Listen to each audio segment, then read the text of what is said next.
الحمد لله رب العالمين والصلاة والسلام على سيد الأنبياء والمرسلين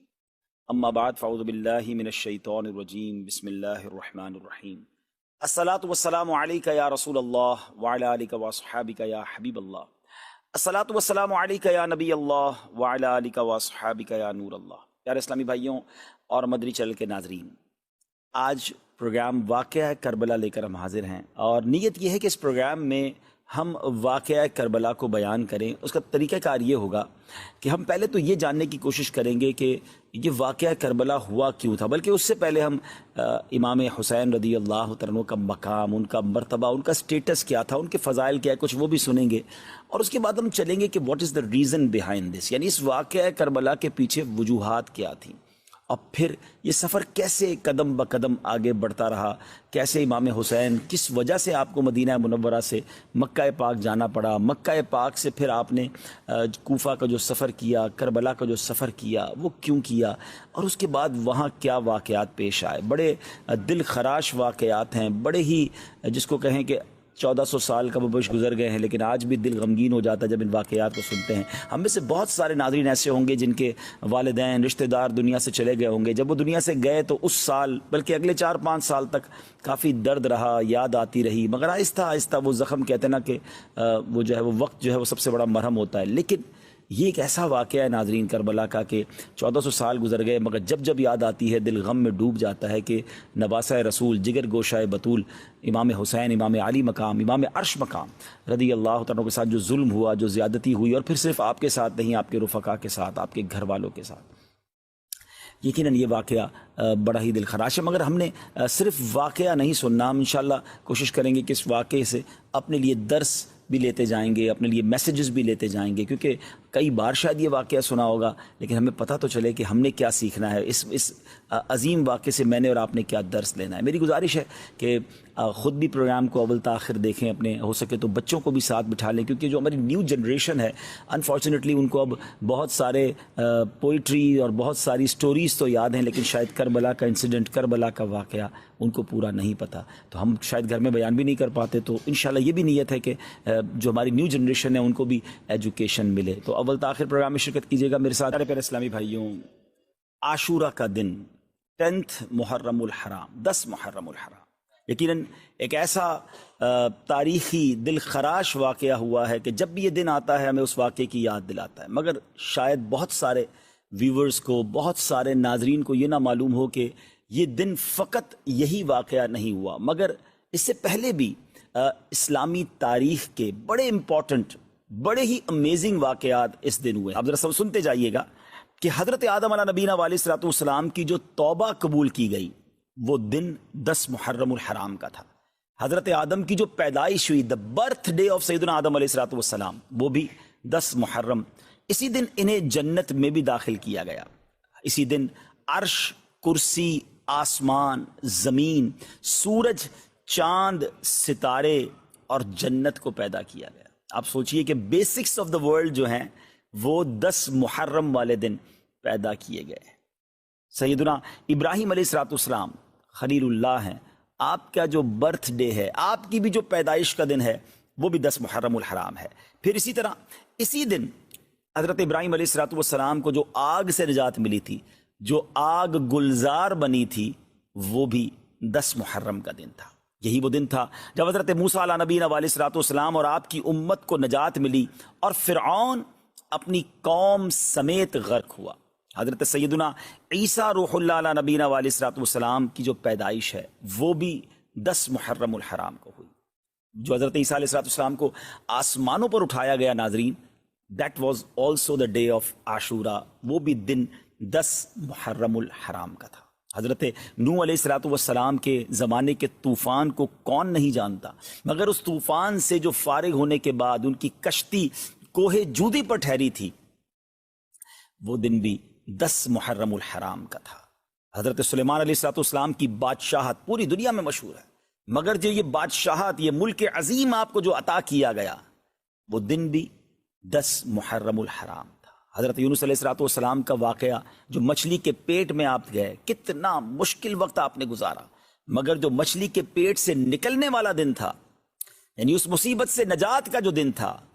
وہ دن بھی 10 محرم الحرام ہی کا تھا۔ حضرت یعقوب علیہ السلام کی بینائی کا جو ضعف دور ہوا، پرانی واقعہ ہے کہ آپ کی بینائی میں جو کمزوری تھی وہ جو دور ہوئی، وہ دن بھی 10 محرم الحرام کا تھا۔ حضرت یوسف علیہ السلام کی ہسٹری جنہوں نے پڑھی ہے انہیں معلوم ہے کہ آپ کو گہرے کنویں میں ڈال دیا گیا تھا، مگر اس گہرے کنویں سے جو نکالا گیا وہ دن بھی 10 محرم الحرام کا تھا۔ حضرت ایوب علیہ السلام کے صبر کو، آپ کی تکلیف کو، آپ کی بیماری کو آپ جانتے ہوں گے، آپ نے پڑھا ہوگا کہ ان کے ساتھ کتنی پرابلمز تھی، مگر اس تکلیف کو جو دور کیا گیا وہ دن بھی 10 محرم الحرام تھا۔ ناظرین، بارش دنیا میں جو سب سے پہلی نازل ہوئی وہ دن بھی 10 محرم الحرام کا تھا۔ یہ بھی یاد رہے کہ اس 10 محرم الحرام کا روزہ پچھلی امتوں میں مشہور تھا، اور یہاں تک کہا گیا کہ اس دن کا روزہ ماہ رمضان کے روزوں سے پہلے فرض تھا، پھر اسے منسوخ کر دیا گیا۔ یہ تقریباً میں نے آپ کو 24 واقعات، انسیڈنٹ اور ایونٹس بتائے جو اس دن ہوئے، اور 25واں پھر وہ واقعہ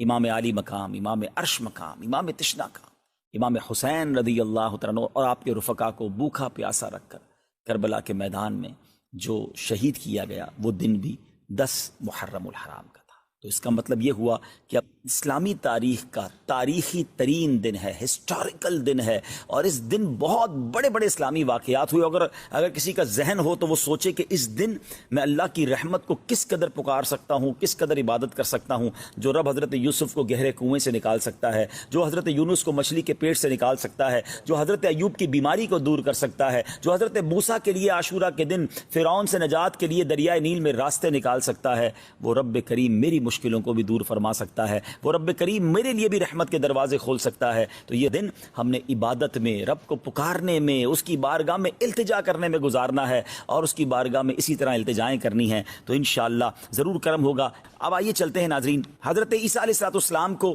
آسمانوں کی طرف اٹھایا گیا، وہ بھی یہ دن تھا، اور حضرت موسیٰ علیہ السلام کو جو فرعونیوں سے نجات ملی وہ بھی آج کا دن تھا۔ اب ناظرین ہم چلتے ہیں یہ واقعہ، اس سے پہلے میں چاہوں گا کہ جن کے ساتھ یہ واقعہ پیش آیا ان کا مقام کیا تھا، ان کا مرتبہ کیا تھا، ان کا سٹیٹس کیا تھا۔ کوئی آرڈنری، کوئی نارمل پرسنالٹی نہیں ہے۔ یقیناً صحابہ اکرام سبھی ہمارے سروں کے تاج ہیں، مگر امام حسین آپ تو نبی پاک کی گویا جگر کا ٹکڑا ہیں، اور پیارے آقا علیہ السلام کی ایسی احادیث ہیں کہ ہم سنیں تو ایمان تازہ ہو جاتا ہے، اور اہل بیت کی محبت دل میں اور بڑھ جاتی ہے۔ سید الشہداء سیدنا امام حسین رضی اللہ تعالیٰ عنہ کی ولادت جو ہے وہ 5 شعبان سن 4 ہجری کو مدینہ منورہ میں ہوئی۔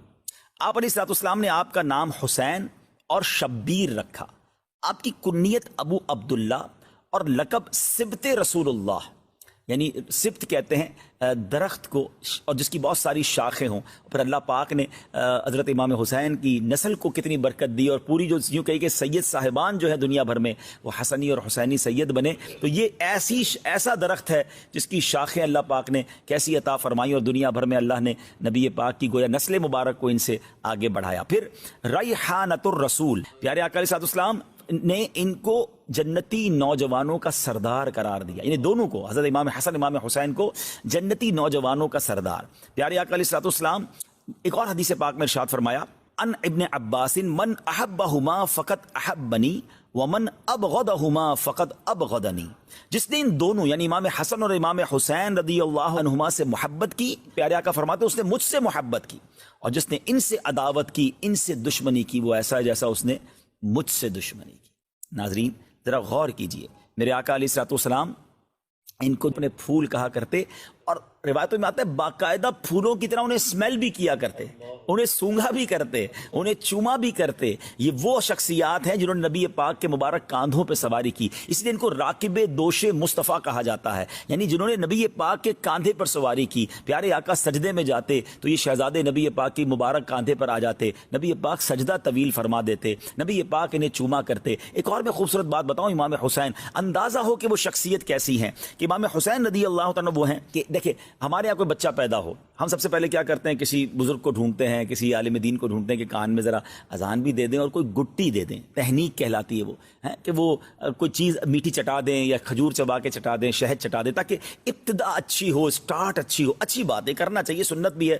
پیارے آقا علیہ الصلوۃ والسلام کی بارگاہ میں صحابہ لے کر آتے تھے۔ مگر آپ کو پتہ ہے کہ امام حسین رضی اللہ تعالیٰ کی سٹارٹ کیسے ہوئی؟ کہ جب آپ پیدا ہوئے نا تو نبی پاک علیہ الصلوۃ والسلام نے اپنی مبارک زبان امام حسین کے منہ میں دے دی۔ ٹرائی ٹو انڈرسٹینڈ، ناظرین ذرا سمجھیے کہ یعنی ان کی جو ابتدا ہے وہ نبی پاک کا لعاب دہن ہے۔ اچھا، اذان دینے کے لیے ہم کسی بزرگ کو بلاتے ہیں، امام حسین کے کانوں میں اذان کس نے دی؟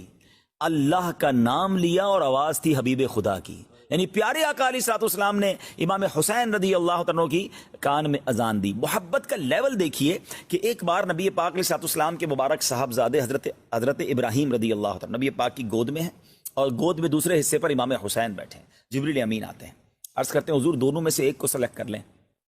اللہ دونوں میں سے ایک کو آپ سلیکٹ کر لیں، دونوں میں سے کوئی ایک رہے گا اور ایک نے دنیا سے جانا ہے، اب آپ کی چوائس ہے۔ نبی پاک کو گویا یہ اختیار دیا گیا۔ آپ ذرا غور کیجیے، اپنا بیٹا ہے، حضرت ابراہیم نبی پاک کے اپنے صاحبزادے ہیں، آپ نے دل میں خیال فرمایا یا فرمایا کہ اگر ابراہیم جاتے ہیں تو مجھے تکلیف ہوگی، لیکن اگر حسین چلے جاتے ہیں تو میرے ساتھ ساتھ فاطمہ کو، مولا علی کو بھی تکلیف ہوگی رضوان اللہ تعالیٰ علیہ مجمعین۔ نبی پاک نے امام حسین کو گویا سلیکٹ کیا۔ کچھ دنوں کے بعد حضرت ابراہیم جو نبی پاک کے اپنے صاحبزادے ہیں رضی اللہ تعالیٰ عنہ، ان کا وصال ہو گیا، اور پیارے آقا علیہ الصلوۃ والسلام امام حسین کو دیکھ کر کہا کرتے تھے یہ میرا وہ بیٹا ہے کہ جس کے لیے میں نے اپنا بیٹا قربان کیا ہے۔ اللہ اکبر، ذرا سوچئے، میرے آقا کی ایسی والہانہ محبت ہو تو پھر ہم کیوں نہ اس گھرانے سے محبت کریں، ہم کیوں نہ اپنا سب کچھ امام حسین اور ان کی آل پر قربان کر دیں۔ یہ کیسا گھرانہ ہے؟ اعلیٰ حضرت امام اہل سنت سے پوچھئے نا، آپ کہتے ہیں کیا بات رضا اس چمنستان کرم کی، فرماتے ایسا کرم کا چمنستان ہے، ایسا کرم کا باغ ہے، کیا بات رضا اس چمنستان کرم کی، زہرا ہے کلی جس میں حسین اور حسن۔ اب امید ہے کہ سچی بات تو یہ ہے کہ پھر بھی ہماری اوقات بھی نہیں ہے۔ ہماری اوقات کیا ہے کہ ان بڑی ہستیوں کا ہم ذکر کریں، نہ ہمارے پاس الفاظ ہیں، نہ ہم ان کی شان بیان کر سکتے ہیں۔ ہم تو صرف یہ دامن پھیلائے آج پروگرام کے لیے آ گئے ہیں کہ ان کا ذکر کریں گے، اچھوں کا ذکر کریں گے، بڑوں کا ذکر کریں گے، سرکاروں کا ذکر کریں گے، تو ہماری جھولیاں بھی بھر دی جائیں گی۔ اعلیٰ حضرت کہتے ہیں نا کہ کیسے آقاؤں کا بندہ ہوں رضا، بول بالے میری سرکاروں کے، اللہ ان کے صدقے ہماری مغفرت فرما دے۔ ہم قابل بھی نہیں ہیں، ہم شہدائے کربلا کا، امام حسین کا، گھرانہ مصطفیٰ کا ہم کیا ذکر کریں؟ بس ہم تو خیرات لینے آئے ہیں کہ ان کا ذکر کریں گے تو ہماری جھولیاں بھر دی جائیں گی۔ تو اب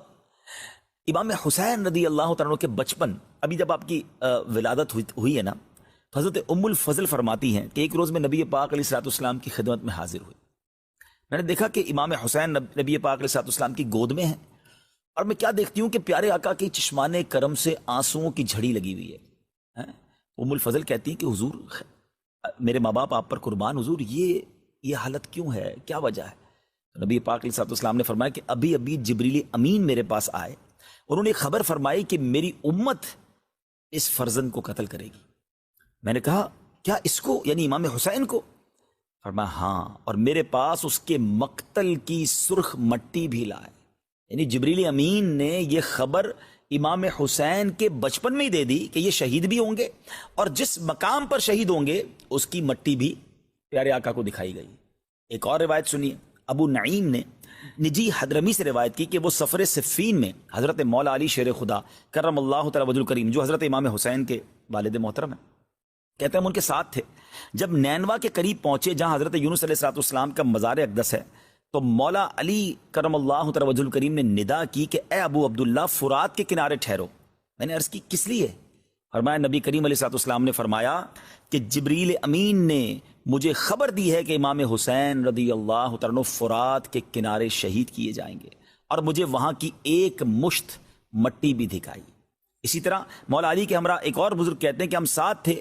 تو امام حسین رضی اللہ تعالیٰ کی جہاں آج قبر منور ہے اس کے مقام پر پہنچے، مولا علی نے پہلے ہی بیان کر دیا کہ یہاں ان کے اونٹ بندھیں گے، یہاں شودا کے اونٹ بندھیں گے، یہاں ان کے کجاوے رکھے جائیں گے، یہاں ان کے خون بہیں گے، اور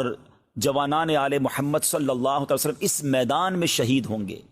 آسمان و زمین ان پر روئیں گے۔ میرے پیارے اسلام بھائی، یہاں چلے میں پہلے تو ذرا یہ بتاؤں کہ فرات نہر ہے بڑی زبردست، آج بھی جو کربلا جاتے ہیں ان کو پتا ہے، مگر فرات کا کنارہ تھا، مگر ان ظالموں نے پانی نہ پینے دیا اور پیاسا ہی ان کو دنیا سے جانا پڑا۔ وہ مولانا حسن رضا خان صاحب کا شعر ہے نا کہ آپ فرماتے ہیں کہ اے فرات تو خاک میں مل جا، تجھے اہل بیت کے نوجوانوں کی سوکھی زبانیں نظر نہ آئیں۔ اب ناظرین، یہاں جو بات بڑی اہم سمجھنے والی ہے، دیکھیں نبی پاک علیہ الصلوۃ والسلام کو بچپن سے معلوم تھا کہ امام حسین شہید ہوں گے، مولا علی کو معلوم ہے، بی بی فاطمہ کو معلوم ہے رضوان اللہ تعالیٰ علیہ مجمعین، اور صحابہ کرام کی بڑی جماعت کو، یعنی مدینہ منورہ بھی مشہور ہو چکا تھا کہ نواسہ رسول شہید کیے جائیں گے۔ اب بڑا ریلیونٹ کوسچن ہے، بڑا اہم سوال ہے کہ جناب نبی پاک علیہ الصلوۃ والسلام تو وہ ہیں جو اشارہ کریں تو چاند دو ٹکڑے ہو جاتا ہے، آپ دعا فرمائیں تو ڈوبا سورج پلٹ آتا ہے، بڑے بڑے مسائل، بڑے بڑے پرابلم لے کر صحابہ آتے اور نبی پاک ہاتھ اٹھاتے ان کے مسائل حل ہو جاتے، ٹوٹی پنڈلی لے کر آتے پیارے آقا جوڑ دیتے، نکلی آنکھ لے کر آتے نبی پاک لگاتے وہ آنکھ روشن ہو جاتی۔ وہ آقا علیہ الصلوۃ والسلام جن کے پاس اتنا اختیار اور محبت کا عالم یہ کہ نبی پاک فرمایا حسین مجھ سے اور میں حسین سے ہوں، تو جب پتا چل گیا کہ ان کو شہید کیا جائے گا تو ایک بار کبھی نبی پاک نے اللہ کی بارگاہ میں دعا کی کہ یا اللہ میرا نواسا ہے، میں اس سے بڑی محبت کرتا ہوں، اے اللہ وہ مصیبت کربلا کے میدان کی اس سے ٹال دے، رب کریم یہ جو امتحان ہونا ہے میرے حسین پر وہ امتحان نہ آئے۔ اچھا چلے نبی پاک نے دعا نہیں کی، مولا علی کے تو جگر کا ٹکڑا تھے نا، مولا علی نبی پاک کے پاس آ جاتے۔ اچھا ماں تو ماں ہوتی ہے نا، خاتون جنت رضی اللہ تعالی عنہا ہی کبھی نبی پاک کی بارگاہ میں آتی کہ حضور ایک طرف تو آپ حسین سے اتنا پیار کرتے ہیں، حضور میرا بیٹا ہے، آپ دعا کر دیں اللہ کی بارگاہ میں اللہ یہ امتحان ٹال دے۔ آپ سوچئے یہ کیا بات تھی، ایوری بڈی نوز اٹ، سب کو معلوم ہے، مگر کوئی دعا نہیں کر رہا اس امتحان کے ٹلنے کی، کوئی التجا نہیں کر رہا۔ اس کا مطلب پتہ ہے کیا ہوا ناظرین، کہ سب لوگ اس امتحان کے لیے تیار تھے، وہ امام حسین کی پرورش کر رہے ہیں کہ ہمارا بیٹا بڑا ہو کر اس امتحان سے گزرے، اللہ کی رضا کے لیے اپنا سر کٹائے، شہادت کا مرتبہ حاصل کرے۔ یہ کیسا جذبہ تھا، یہ کیسی ٹریننگ تھی، یہ کیسی رب کی رضا پر راضی رہنا تھا۔ وہ شاعر کہتے ہیں نا، زباں پر شکوائے رنج و علم لایا نہیں کرتے، زباں پر شکوائے رنج و علم لایا نہیں کرتے، نبی کے نام لیوا غم سے گھبرایا نہیں کرتے۔ آپ سوچئے کہ یہ یعنی اب ہم سب کے لیے میسج کیا ہے۔ میں نے جیسے پروگرام کے شروع میں کہا تھا کہ ہم واقعہ کربلا انشاءاللہ پوری کوشش کریں گے کہ سٹیپ بائی سٹیپ بیان کریں، مگر اپنے لیے بھی تو میسج لینا کہ بچپن سے پتا ہے یہ بیٹا شہید ہوگا، سب راضی ہیں، ہم پر چھوٹا سا امتحان آ جائے، ہم پر چھوٹی سی کوئی پرابلم آ جائے، واویلا، شکوے، شکایات، کمپلین، پتہ نہیں میرے ساتھ کیوں ہو رہا ہے، میرا کیا قصور ہے، مجھ پر یہ آفت کیوں آئی ہے، میں تو یہ بھی کرتا ہوں، میں تو وہ بھی کرتا ہوں، اپنے گناہ یاد نہیں آتے، ایسے موقع پر اپنی نیکیاں یاد آتی ہیں جو پہلے ہی ہماری نیکیاں ناقص ہیں۔ ہم کیوں بھول جاتے ہیں امام حسین کے امتحان کو، کیوں بھول جاتے ہیں حضرت ایوب کے امتحان کو، کیوں بھول جاتے ہیں حضرت موسیٰ کے امتحان کو، حضرت ابراہیم کو تو آگ میں ڈالا گیا، اللہ کے نبی ہیں، یہ تمام واقعات بتا رہے ہیں کہ زباں پر شکوائے رنج و علم لایا نہیں کرتے، نبی کے نام لیوا غم سے گھبرایا نہیں کرتے۔ بلکہ امیر اہل سنت نے تو ہمیں ایک اور بہت پیارے انداز میں سمجھایا ہے، خاص طور پہ مبلغین کو، جو لوگ دین کا کام کرتے ہیں اور جب تھوڑا سا کام کرتے ہیں کوئی ساتھ نہیں دیتا دل توڑ بیٹھ جاتے ہیں، یار بھائی نیکی کا زمانہ نہیں ہے، میں تو چلا تھا مسجد بنانے، میں تو چلا تھا لوگوں کو نیکی کا کام کرنے، میرا ساتھ ہی کسی نے نہیں دیا، میرا دل توڑ دیا، میں تو نہیں کروں گا کام۔ نہیں جناب، یہ شروع میں مشکلیں آتی ہیں۔ امیر علیہ السلام فرماتے پیارے مبلغ معمولی سی مشکل پہ تو گھبراتا ہے، پیارے مبلغ معمولی سی مشکل پہ تو گھبراتا ہے، دیکھ حسین نے دین کی خاطر سارا گھر قربان کیا۔ تو سمجھے نا کہ یہ قربانیاں دے کر دین پھیلا ہے، تو ہمارے ساتھ بھی پرابلمز آئیں گے۔ بہت خوبصورت جملہ ہم نے اپنے نگران شورا سے سنا ہے، وہ فرماتے ہیں کہ زندگی کی گاڑی مسائل کے پہیوں پہ چلتی ہے، مسائل آئیں گے، پرابلمز آئیں گی، یہ ہمیں ٹیسٹ کیا جاتا ہے، یہ ہمارا امتحان لیا جاتا ہے۔ تو کربلا کے اس واقعے سے خاص طور پہ بچپن میں جو نبی پاک کو امام حسین کے بچپن میں معلوم تھا یہ شہید ہوں گے، مگر دیر از نو کمپلین، یہ سبق دے رہا ہے ہم سب کو کہ اگر آ جائے کوئی مشکل، یا اللہ ہم تیری رضا پر راضی ہیں، اے اللہ ہمیں اس مشکل دعا کرنے میں حرج نہیں ہے، لیکن واویلا نہیں، شکوہ نہیں، کمپلین نہیں، سب لوگوں کو بتانے کا کیا فائدہ ہے؟ مزہ پتہ ہے کیا ہے؟ اچھا ایک جملہ آپ نے سنا ہوگا، صبر جمیل کرتے نا، اللہ آپ کو صبر جمیل عطا فرمائے، صبر جمیل پر اجر عظیم عطا فرمائے۔ کبھی کسی کو پوچھ لے حضرت صبر جمیل کا معنی کیا ہے؟ میں آپ سے پوچھتا ہوں، جی مدنی چینل کے ناظرین میں آپ سے پوچھ رہا ہوں، صبر جمیل کس کو کہتے ہیں؟ یہ کسی جمیل بھائی کا صبر نہیں ہے، اس کی ڈیفینیشن یہ ہے، اس کی تعریف یہ ہے کہ ایک بندہ ہے جو پرسکون ہے، کوئی پرابلم نہیں ہے، اور ایک اس کے برابر میں بندہ وہ بیٹھا ہے جو بڑی تکلیف میں ہے، مگر دونوں کو دیکھ کر پتہ نہ چلے کون مشکل میں ہے، میرا چہرہ بھی نہ بتائے کہ اندر کتنا درد ہے، اندر کتنی تکلیف ہے، کیونکہ میں جانوں، میرا رب جانے۔ امید ہے کہ میں اللہ کرے کہ یہ پیغام لینے میں ہم کامیاب ہو جائیں کہ امتحان آئیں گے، مشکل آئے، ابھی بھی ہو سکتا ہے آپ کسی مشکل میں ہوں، کسی پریشانی میں ہوں، بیماری میں ہوں، قرضے میں ہوں، ٹینشن میں ہوں، کربلا والوں کو یاد کریں اور اللہ کی رضا پر راضی رہیں۔ ان اللہ مع الصابرین، انشاءاللہ اس کی رحمت ساتھ ہوگی، سب بہتر ہو جائے گا۔ اب چلتے ہیں ناظرین، اب یہ واقعہ پہلے تو آپ نے مقام امام حسین سن لیا، بچپن سے ہی سب کو معلوم ہے، اور اسی امتحان کی تیاری ہو رہی ہے۔ حضرت امیر معاویہ رضی اللہ تعالیٰ رجب 60 ہجری میں بمقام دمشق میں، یعنی دمشق میں آپ کا انتقال ہوا۔ آپ کے پاس نبی پاک علیہ الصلوۃ والسلام کے بڑے پیارے تبرکات تھے۔ آپ کے پاس پیارے آقا کا ازار شریف، ردائے یعنی چادر اقدس تھی، قمیض مبارک تھا، موئے مبارک تھے، نبی پاک کے مبارک ناخن تھے، اور آپ نے یہ وصیت کی تھی کہ مجھے نبی پاک علیہ الصلوۃ والسلام کی ازار شریف، نبی پاک کی چادر مبارک اور قمیض اقدس میں کفن دیا جائے، اور میرے ان اعضاء پر جن پر سجدہ کیا جاتا ہے پیارے آقا کے موئے مبارک اور ناخن کے تراشے رکھ دیے جائیں، اور مجھے ارحم الراحمین کے رحم و کرم پر چھوڑ دیا جائے۔ یہ عشق رسول تھا حضرت امیر معاویہ کا، اور خاص طور پہ تبرکات سے جو انہیں پیار تھا۔ صحابی رسول ہیں، کاتب وحی ہیں، یہ رہتی دنیا کے لیے میسج ہے کہ تبرکات سے صحابہ کا بھی پیار تھا۔ اگر آج امت کا پیار ہے تو اس میں تو بہت اچھی بات ہے۔ اچھا، لیکن اب ان کا بیٹا کور باطن یزید پلید، اس بدبخت نے یہ نہ دیکھا کہ میرے والد تو نبی پاک علیہ الصلوۃ والسلام کے تبرکات سے بھی پیار کر رہے ہیں، ان کے ناخن مبارک، ان کے موئے مبارک کو دل و جان سے عزیز رکھ رہے ہیں، اور اس ظالم نے جگر گوشہ بطول، نبی پاک کے سب جسم کا حصہ ہے امام حسین، ان کے ساتھ ظلم کیا، ان کے ساتھ زیادتی کی۔ وہ کہتے ہیں نا کہ جس کے نصیب پھر جائیں، جس کے اندر بدبختی لکھی ہوئی ہو، تو اس سے بہت بڑے بڑے گناہ ہوتے ہیں۔ اچھا، یہاں میں ایک چھوٹی سی بات کر کے پھر مزید آگے کی طرف چلوں گا کہ ہمیشہ ایک فارمولہ یاد رکھیں کہ کبھی بھی کسی کے بچے کی غلطی کی وجہ سے، کسی کے بچے کے برے عمل کی وجہ سے اس کے والد کو برا بھلا یا کرٹیسائز گھر والوں کو نہیں کیا جائے گا۔ اگر یہ فارمولہ بنا لیا جائے تو پھر تو حضرت آدم علیہ الصلوۃ والسلام اللہ کے نبی ہے نا، آپ کا ایک بیٹا یقیناً حابیل تھا جس کو قتل کیا گیا، مگر قتل کرنے والا کون تھا؟ قابیل، وہ بھی تو آپ ہی کا تو بیٹا تھا۔ تو کیا معاذ اللہ قابیل کے قاتل ہونے کی وجہ سے حضرت آدم کو کوئی برا کہے گا؟ وہ تو ایمان سے ہاتھ دھو بیٹھے گا۔ بالکل جس طرح حضرت نوح علیہ الصلوۃ والسلام ہے، آپ کا ایک بیٹا اس مسلمان نہیں تھا۔ تو اب پتہ یہ چلا، یہ پوری اگر تفصیل پہ جائے تو بہت ساری باتیں آ جائیں گی کہ اللہ پاک کی مرضی ہے، ہدایت کسی کو ملے کسی کو نہ ملے ہے، اور یہ بدبختی ہوتی ہے کسی شخص کی، وہ اتنے بڑے گھرانے میں بھی پیدا ہو کر وہ ہدایت کا نور حاصل نہیں کر سکتا، مگر اس کی وجہ سے کبھی بھی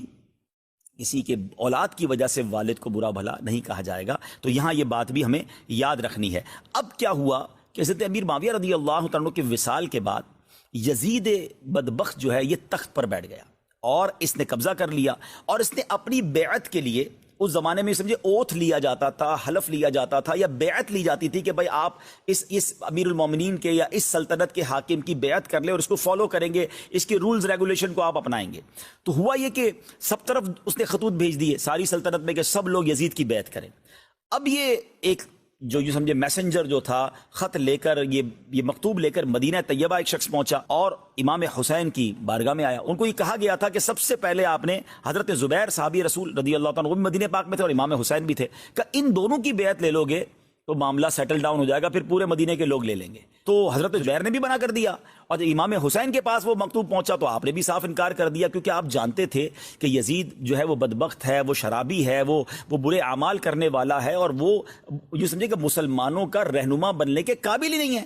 اچھا، امام حسین یہ بھی جانتے تھے کہ اگر یزید کی بات مان لی جاتی ہے پھر تو سمجھے کہ اس نے بڑے آفرز بھی دیے تھے کہ آپ کو اتنے پیسے، تو اتنی مراعات اور اتنی ساری چیزیں آپ کو دی جائیں گی، اور آپ کی لائف بڑی لگژری کر دی جائے گی۔ مگر یہ تو نواسہ رسول تھے نا، یہ جانتے تھے کہ باطل کے آگے اگر آج ہم نے سر جھکا لیا، اگر آج ہم نے کسی فاسق و فاجر کو اپنا امیر بنا لیا، تو پھر تو رہتی دنیا کے لیے اسلام کا نظام بگڑ جائے گا نا۔ آپ ذرا سوچئے، امام حسین خود چاہتے تو بڑی لگژری لائف گزار لیتے، کمپرومائز کر لیتے کہ ٹھیک ہے اب جیسا بھی ہے چلنے دو، لیکن آپ جانتے تھے کہ اگر وہ اس وقت کمپرومائز کر لیتے تو پھر رہتی دنیا کے لیے ایگزامپل بن جاتی کہ آج بھی لوگ کہتے ہیں جب امام حسین کمپرومائز کر سکتے ہیں تو ہم بھی کمپرومائز کر لیں۔ آپ نے کمپرومائز نہیں کیا، آپ نے اس کی بات نہیں مانی، آپ نے اپنا سر کٹانا قبول کر لیا مگر دین کے پرچم کو بلند کر گئے۔ وہ شاعر کہتے ہیں نا، قتل حسین اصل میں مرگ یزید ہے، اسلام زندہ ہوتا ہے ہر کربلا کے بعد۔ آپ نے اپنی جان تو لٹا دی مگر اسلام کو زندہ کر گئے۔ تو اب جب آپ نے اس کی بات نہیں مانی ناظرین، تو اب آپ سمجھ گئے کہ اب یزید نے بہت ظلم کرنا ہے، اب مجھ پر حملے کرنے۔ اور سبحان اللہ، یہاں علماء کہتے ہیں کہ ایک اور ادب بھی تھا کہ میں مدینہ پاک میں ہوں اور یہاں قتل و غارت گری ہوگی، تو شہر مدینہ میں، میرے آقا کے شہر میں بد امنی نہ ہو، یہاں قتل و غارت گری نہ ہو، یہاں پر جو ہے نا وہ بے ادبی نہ ہو، تو بہتر یہی ہے کہ میں مدینہ چھوڑ کر چلا جاتا ہوں۔ اب ذرا سوچئے ناظرین، یہ مدینہ چھوڑنے کی بات پتہ ہے کون کر رہا ہے؟ میں اور آپ مدینے جاتے نا اور مدینے سے واپس آئیں تو دل پر قیامت ٹوٹ جاتی ہے۔ کہتے نا کہ طیبہ سے لوٹنا کسی عاشق سے پوچھئے، طیبہ سے لوٹنا کسی عاشق سے پوچھئے، ایسا لگے کہ روح بدن سے نکل گئی۔ ایک عاشق رسول کی روح بدن سے نکل جاتی ہے، تو جو پیدا ہی مدینے میں ہوا ہو، ذرا سوچیں، زندگی کے کم و بیش 50 سال آپ نے مدینے میں گزارے، مدینے کی پیدائش ہو، اور پھر جن کے نانا جان کا مزار وہاں پر ہو، آپ سوچئے کہ کس قدر محبت ہوگی مدینے سے۔ اور جب آپ مدینہ منورہ سے نکلے نا ناظرین، تو اس کو جس طرح اللہ اکبر جو علماء نے اور جو داستان رقم کی ہے، اگر وہ دیکھیں تو عقل حیران ہو جاتی ہے کہ اس وقت کیا ہوا تھا۔ اب یہ شعبان کی چوتھی رات تھی اور اس کے 3 پہر گزر چکے ہیں، اور نرم نرم ہوا کے جھونکے سونے والوں کو تھپک تھپک کر سلا رہے ہیں۔ ستاروں کے سنہرے رنگ میں کچھ کچھ سفیدی ظاہر ہو چلی ہے۔ اندھیری رات کی تاریکی اپنا دامن سمیٹنا چاہتی ہے۔ تمام شہر میں سناٹا ہے، نہ کسی بولنے والے کی آواز کان تک پہنچتی ہے، نہ کسی چلنے والے کی چہل پہل سنائی دیتی ہے۔ شہر بھر کے دروازے بند ہیں، ہاں خاندان نبوت کے چشم و چراغ اس وقت جاگ رہے ہیں۔ سامان سفر درست کیا جا رہا ہے، ضرورت کی چیزیں باہر نکالی گئی ہیں، سواریاں دروازوں پر تیار کھڑی ہیں، پردے کا انتظام ہو چکا ہے۔ ادھر امام کے بیٹے، بھائی، بھتیجے، گھر والے سواریوں پر سوار ہو رہے ہیں، اور حضرت امام حسین رضی اللہ تعالیٰ عنہ مسجد نبوی سے باہر تشریف لا رہے ہیں۔ دل کی کیفیت ہے، آنکھوں میں آنسو ہیں، محرابوں نے سر جھکا کر تسلیم کی، میناروں نے کھڑے ہو کر تعظیم دی۔ قافلہ سالار کے تشریف لاتے ہی اب نبی زادوں کا قافلہ مدینے سے روانہ ہو رہا ہے۔ یہ وہ مدینہ ہے کہ جہاں نبی پاک علیہ السلام کو جب مکہ پاک میں ستایا گیا تھا، صحابہ کرام کے لیے زندگی مشکل کر دی گئی تھی، تو وہاں سے ہجرت کر کے سکون کے لیے، امن کے لیے، محبت کے لیے تو مدینے آئے تھے۔ یعنی میرے آقا پر جو ظلم و ستم کے پہاڑ توڑے گئے، تو میرے آقا جب مدینے آئے تو بنو نجار کی بچیوں نے نغمے گنگنا کر استقبال کیا تھا۔ مدینے کے لوگ مدینے کے دروازوں پر دیوانہ وار آئے تھے اور نبی پاک کا استقبال ہوا تھا۔ اور یہ کچھ ہی سالوں میں تقدیر کا کیسا یہ یوں سمجھے کہ سرکل گھوما ہے کہ اب نواسہ رسول کو وہی مدینہ چھوڑنا پڑ رہا ہے۔ ناظرین، الفاظ میں بیان نہیں کیا جا سکتا کہ نواسہ رسول کے دل پر کیا گزر رہی تھی۔ نانا جان سے انہوں نے مزار پر انوار پر جا کر کیا کچھ باتیں کی تھی، کیا کچھ عرض کیا، یہ ایک الگ داستان ہے۔ مگر اب یہ 4 شعبان المعظم مدینہ منورہ سے یہ قافلہ جو ہے یہ مکے کی طرف روانہ ہو رہا ہے۔ بہرحال اب نبی پاک علیہ السلام کی یہ شہزادے جو ہیں مکہ پاک پہنچ جاتے ہیں۔ اب مکہ پاک میں زندگی کے کچھ دن گزارتے ہیں۔ اس دوران ناظرین، کوفی جو ہیں، جو کوفہ میں رہنے والے ہیں، انہوں نے لیٹر لکھنا شروع کیے، اور وہ لیٹر بڑی تعداد میں، سینکڑوں کی تعداد میں مکتوب آئے۔ اور ان کا لیٹر پتہ کیا تھا؟ وہ ہر بندہ یہ کہتا تھا کہ حضور ہم یزید کی بیعت نہیں کرنا چاہتے، یزید پلید ہے، یزید کے اعمال درست نہیں ہیں، وہ ہمارا امیر بننے کے لائق نہیں ہے، یا سیدی ہم آپ کی بیعت کرنا چاہتے ہیں، آپ نواسہ رسول ہیں، آپ خاندان رسول کے چشم و چراغ ہیں، آپ ہمارے پاس آئیے، ہم آپ کی بیعت کریں گے۔ اب آپ کو بہت سارے مکتوب آ گئے۔ اب دیکھیں، ہر جو لیول ہوتا ہے نا بڑوں کا، ان کی ذمہ داریاں ہوتی ہیں۔ آپ کو یہ احساس ہوا کہ اگر آج میں کوفہ جا کر ان لوگوں کا ساتھ نہیں دیتا اور یہ میری بیعت نہیں کرتے، ان کو مجبوراً یزید کی بیعت کرنی پڑ گئی، تو قیامت کے دن یہ اللہ کی بارگاہ میں عرض کریں گے، مولا ہم تو یزید کی بیعت نہیں کرنا چاہتے تھے، مگر امام حسین ہمارے پاس آئے نہیں تو ہمیں مجبوراً بیعت کرنی پڑی۔ امام حسین کو وہ رنج تھا، وہ ایک فکر تھی کہ ان لوگوں پر جو کیفیت ہے اور جو وہ مجھ سے بیعت لینا چاہتے ہیں. تو اب اسٹریٹجی پلان کی گئی. بدقسمتی سے جن کو تاریخ پڑھی نہیں ہے, جنہوں نے قرآن و حدیث پڑھا نہیں ہے, جنہوں نے علماء حق کی کتابیں نہیں پڑھی, تو وہ عجیب عجیب باتیں کرتے ہیں کہ جناب وہ ایک جذباتی فیصلہ تھا, یزید سے فوراً ہی آپ نے جو ہے وہ لڑائی کرنا شروع کر دی, یا آپ جناب اس کی بات ابھی تو بیعت کا اعلان ہی ہوا تھا اور آپ نے کیا. نہیں, امام حسین نے کمال تدبر کا مظاہرہ کیا, کمال حکمت عملی کا مظاہرہ کیا, کمال دینی ذمہ داری کا مظاہرہ کیا کہ آپ ڈائریکٹ کوفہ نہیں گئے, بلکہ آپ نے معاملات کو سمجھنے کے لیے اپنے کزن, اپنے چچا زاد بھائی حضرت مسلم بن عقیل رضی اللہ تعالیٰ عنہ کو بھیجا کہ آپ وہاں پر جائیے اور وہاں جا کر حالات کو دیکھیے اور پھر مجھے بتائیے کہ کیا کرنا ہے. حضرت مسلم بن عقیل اپنے دونوں صاحبزادوں کو لے کر اب کوفہ کو روانہ ہوتے ہیں. میرے پیارے اسلامی بھائیوں, جب اتنی ساری درخواستیں تھیں تو حضرت مسلم بن عقیل وہاں روانہ ہوئے, اور جب حضرت مسلم بن عقیل کوفہ پہنچے تو وہاں پر کیا ہوا. اچھا, امام حسین نے ایک لیٹر بھی دیا حضرت مسلم بن عقیل کو, اور وہ لیٹر کیا تھا کہ تم نے مجھے ریکویسٹ کی ہے, کوفہ والوں سے فرمایا کہ تمہاری ریکویسٹ پر ہم حضرت مسلم کو روانہ کرتے ہیں, ان کی نصرت, ان کی حمایت, یعنی ان کا سپورٹ کرنا تم پر لازم ہے. حضرت مسلم اپنے دو فرزند محمد اور ابراہیم رضی اللہ تعالیٰ عنہما کو بھی ساتھ لے کر گئے, جو ان کے بڑے پسندیدہ بیٹے تھے. اور اب حضرت مسلم جب کوفہ پہنچے, آپ نے مختار بن ابی عبید کے گھر پر قیام فرمایا. اب جب جیسے ہی لوگوں کو پتہ چلا کہ حضرت امام حسین کے نمائندے آ گئے ہیں, حضرت مسلم بن عقیل آ گئے ہیں, تو جوگ در جوگ ازدحام جمع ہو گیا, رش جمع ہو گیا, اور تقریباً دیکھتے ہی دیکھتے کہ 12,000 لوگوں نے حضرت مسلم بن عقیل کے ہاتھوں پر بیعت کر لی. یعنی گویا حضرت امام حسین کے یہ نمائندے تھے, ان کے بہاف پر یہ بیعت ہو رہی تھی, تو انہوں نے فوراً بیعت کر لی, اور جناب بڑا ان کا ویلکم ہوا, بڑا ان کا استقبال ہوا. تو حضرت مسلم بن عقیل نے دیکھا کہ یہ کوفہ کے لوگ تو بہت سپورٹ کر رہے ہیں, بہت پیار کر رہے ہیں, everybody want to welcome Imam Hussain, وہ حضرت امام حسین کے اتنے چاہنے والے ہیں. تو آپ نے کیا کیا کہ حضرت امام حسین کو لیٹر لکھ دیا. اب جو ٹرننگ پوائنٹ ہے نا اس پورے واقعہ کربلا کا, وہ ذرا سمجھیے گا. حضرت مسلم بن عقیل نے ایک لیٹر لکھا کہ حضور یہاں تو حالات بڑے سازگار ہیں, اور 12,000 لوگ تو میری بیعت کر چکے ہیں, اور آپ کی آمد کے بڑے مشتاق ہیں, اور بہت محبت آپ سے کرتے ہیں, تو آپ ضرور تشریف لائیے تاکہ یہ لوگ اس یزید پلید سے جان ان کی چھوٹے, اور یہاں پر اسلام کی صحیح جو ہے وہ تعلیمات عام ہوں. تو سبحان اللہ, اب یہ مکتوب روانہ کر دیا گیا. یاد رہے اس زمانے میں انٹرنیٹ نہیں تھا, ٹیلی فون نہیں تھا, مکتوب لے کر لوگ ٹریول کرتے تھے, سخت لے کر میسنجر کو جانا پڑتا تھا, اور وہ بھی گھوڑوں اونٹوں پر سفر تھا. تو بہرحال ایک مکتوب لکھ کر انہوں نے روانہ کر دیا. اچھا, آپ نے مکتوب روانہ کر دیا. اچھا, اس وقت جو کوفہ کے گورنر تھے نا, وہ حضرت نعمان بن بشیر رضی اللہ تعالیٰ صحابی رسول تھے. اچھا, انہوں نے کیا کیا کہ انہوں نے سارے معاملات کو دیکھا تو کوئی مخالفت نہیں کی. وہ جانتے تو وہ امام حسین سے وہ بھی محبت کرتے تھے, لیکن انہوں نے صرف یہ کہا کہ دیکھو جو تم کام کر رہے ہو نا, یہ یزید کو پتہ چلے گا تو وہ تمہارے بڑا خلاف ہو جائے گا. لیکن اس کے علاوہ کوئی روک ٹوک نہیں کی, بالکل ایک لینین سا معاملہ رکھا کہ ٹھیک ہے, وہ جو معاملہ ہو رہا تھا اس کو ہونے دیا. مگر اہل کوفہ میں سے کچھ بدبخت بھی تو تھے نا, انہوں نے یزید کو خط لکھا کہ نعمان بن بشیر جو ہیں صحابی رسول رضی اللہ تعالیٰ عنہ, یہ خاموش بیٹھے ہوئے ہیں, اور مسلم بن عقیل آ گئے ہیں رضی اللہ تعالیٰ عنہ, اور امام حسین کے نام پر بیعت لے رہے ہیں, اور یہ معاملہ تمہارے خلاف جا رہا ہے. جیسے یزید پلید کو یہ پتا چلا کہ یہ تو پاسا ہی پلٹ جائے گا, تو اب یزید نے کیا کیا کہ ابن زیاد, یہ ابن زیاد جو ہے یہ بصرہ کا اس وقت والی تھا,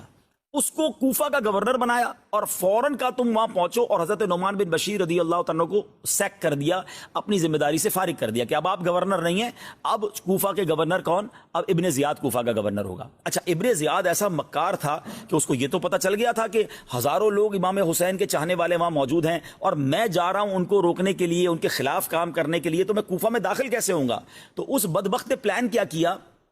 اس نے بصرہ کے حجازی لوگ جو عرب کے لوگ ہوتے ہیں نا, اس والا حلیہ اپنایا, رات کو انٹری دی. اچھا, کوفہ میں یہ اطلاع تھی کہ خط تو لکھا جا چکا ہے, کسی دن بھی امام حسین آ جائیں گے, تو کوفہ کے لوگ رات کو جمع ہوتے تھے, دیکھتے تھے کہ کوئی آنے والا ہے تو ہم استقبال کریں. تو دیکھا کہ ایک عربی لباس میں شخص آ رہا ہے, ایک حجازی لباس میں شخص آ رہا ہے, تو لوگوں نے نعرے لگانا شروع کر دیا کہ امام آ گئے, وہ سمجھے کہ امام حسین آ گئے. مگر یہ تھا بدبخت ابن زیاد, اور یہ چھپتا چھپاتا گورنر ہاؤس میں داخل ہو گیا. یہ جیسے ہی گورنر ہاؤس میں داخل ہوا تو لوگوں کو سمجھ آئی کہ یہ تو امام حسین نہیں, یہ تو ابن زیاد ہے. اب اس ابن زیاد بدبخت نے ناظرین جو پلان کیا نا, وہ بڑا خطرناک پلان تھا. اب جیسے ہی ابن زیاد اندر گیا اور وہ اپنے گورنر ہاؤس میں چلا گیا, تو حضرت مسلم بن عقیل اس وقت ہانی بن عروہ کے مکان میں اقامت کر رہے تھے, یعنی ان کی رہائش ایک شخص تھا جس کا نام ہانی بن عروہ تھا, اس کے گھر میں آپ رہتے تھے. تو ابن زیاد نے کیا کیا کہ ہانی کو بندے اپنے کارکنان بھیجے، فوج بھیجی، اور پہلے تو ہانی کو گرفتار کر لیا، یعنی جو ہوسٹ تھا، جس نے پناہ دی تھی یا جس نے رہائش دی تھی، اسی کو گرفتار کر لیا۔ اچھا، جیسے ہی گرفتار کیا، حضرت مسلم کو بھی پتہ چل گیا، تو آپ نے لوگوں کو کہا کہ چلو چلتے ہیں گورنر ہاؤس۔ دیکھتے ہی دیکھتے ناظرین 40,000 افراد گورنر ہاؤس کے گرد جمع ہو گئے۔ پورے گورنر ہاؤس کو، جو بھی مکان تھا یا جو بھی عمارت تھی، اس کو گھیرے میں لے لیا، اور اب صرف حضرت مسلم بن عقیل کے اشارے کی دیر تھی۔ یہ 40,000 کا لشکر اندر جاتا تو سب تہس نہس ہو جاتا، اور کنٹرول کوفہ کا حضرت مسلم بن عقیل کو مل جاتا، اور معاملہ سارٹ آؤٹ ہو جاتا۔ مگر حضرت مسلم بن عقیل جنگ کرنے نہیں گئے تھے، اور سبحان اللہ کیا تربیت تھی آپ کی، آپ نے ایسا کوئی آرڈر نہیں دیا۔ اندر اس کو پتہ چل گیا ابن زیاد کو کہ باہر تو 40,000 کا لشکر ہے، یہ لوگ تو اگر اندر آئیں گے تو تہس نہس کر دیں گے، اور سارا میرا معاملہ الٹ پلٹ ہو جائے گا۔ اس بدبخت نے پلان کیا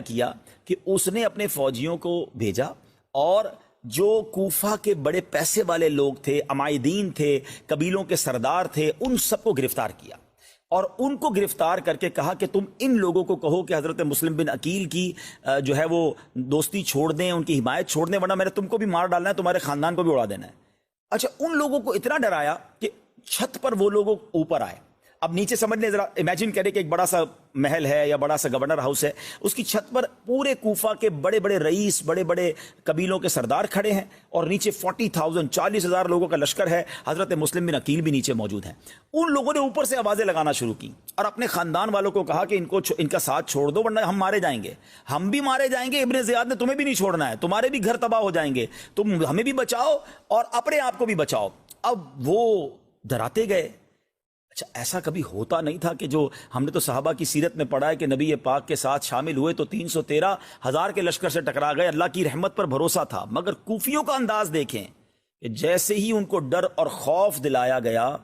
ایک ایک کر کے وہ کم ہوتے گئے، ڈر ڈر کے اپنے گھر جاتے گئے۔ آخر کار جب مغرب کا وقت ہوا تو امام مسلم بن عقیل رضی اللہ تعالیٰ کے پاس صرف 500 لوگ رہ گئے، آؤٹ آف 40,000، 40,000 میں سے صرف 500 لوگ رہ گئے۔ اور جب مغرب کی جماعت کی آپ نے امامت کی، اور جب آپ نے امامت کے بعد سلام پھیرا تو ایک بندہ بھی پیچھے باقی نہیں تھا۔ امام عالی مقام کے نمائندے امام مسلم بن عقیل رضی اللہ تعالیٰ عنہ اکیلے ہیں، آپ کے 2 بچے ہیں اور آپ اکیلے ہیں۔ کوفیوں نے ایسی بد عہدی کی، کوفیوں نے ایسی بے وفائی کی، ساری زندگی یوں سمجھے قیامت تک ان کی اس بے وفائی پر، ان کی اس بد عہدی پر، ان کا اس ساتھ نہ دینے پر ان پر ملامت ہوتی رہے گی، ملامت ہو رہی ہے۔ اب وہ جو وقت تھا حضرت مسلم بن عقیل کا، پر آپ ذرا غور کیجیے۔ اچھا، ایک اور جو عجیب بات کتابوں میں لکھی کہ آپ کو اپنی فکر نہیں تھی، آپ اس وقت بھی آپ کی آنکھوں میں آنسو تھے کہ ہائے میں نے امام حسین کو خط لکھ دیا ہے، میں نے انہیں بلا لیا ہے، جب میرا انہوں نے یہ حال کیا ہے تو میرے امام آئیں گے تو ان کا کیا ہوگا، وہ تو اپنی فیملی کے ساتھ آئیں گے۔ آپ ذرا غور کریں کہ یہ کیسے پورا جو ہے وہ سفر ہوا ہوگا۔ اے میرے پیارے اسلامی بھائیو، اب ہم یہاں اس واقعے کو تھوڑا سا بریک کرتے ہیں۔ اب آپ یوں سمجھ لیں کہ حضرت مسلم بن عقیل تنہا ہو گئے، ان کے بچے ہیں، اور امام حسین کو وہاں مکتوب یہ مل گیا کہ آپ نے چلنا ہے۔